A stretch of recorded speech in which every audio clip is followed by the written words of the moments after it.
یہ سوال ہے جی کہ تو اگر خود ہے خدایا میری شہرک سے قریب، پھر یہ شانوں پہ فرشتوں کا تکلف کیسا؟ یہ کیا ہے جی جو ارد گرد کہتے ہیں کرامن کاتبین بیٹھے ہیں، فرشتے یہ لکھ رہے ہیں، تو اگر اللہ ہر چیز جانتا ہے تو ان کے ذریعے سے کیا لکھوا رہے ہیں؟ میرے بھائی یہ شاعری کے لیے اچھی ہوتی ہے، اس کو حقائق کا ماخذ کبھی نہیں بنانا چاہیے۔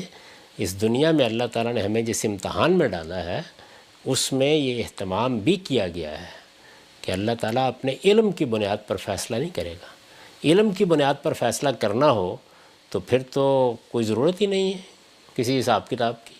اللہ تو جانتا ہے، میری پیدائش سے بھی پہلے جانتا ہے میں کیا کروں گا کیا نہیں کروں گا۔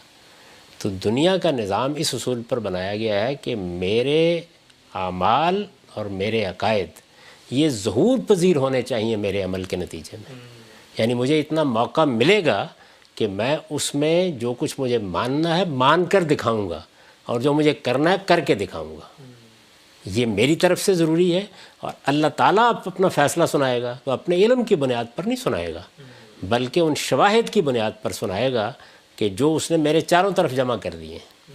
میرا اپنا وجود گواہی دے گا، میرے اپنے ہاتھ پاؤں گواہی دیں گے، اور اسی طریقے سے خدا کے فرشتے ایک ایک چیز کو نوٹ کیے ہوں گے۔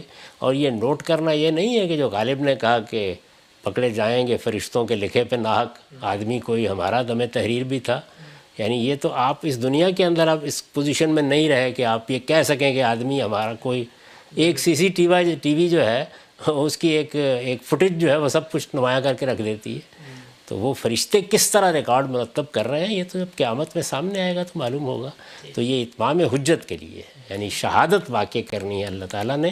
تو نہ اللہ تعالیٰ کسی بچے ہیں دنیا سے رخصت ہو جاتے ہیں، آپ شعور کی عمر کو پہنچنے سے پہلے رخصت ہو جاتے ہیں۔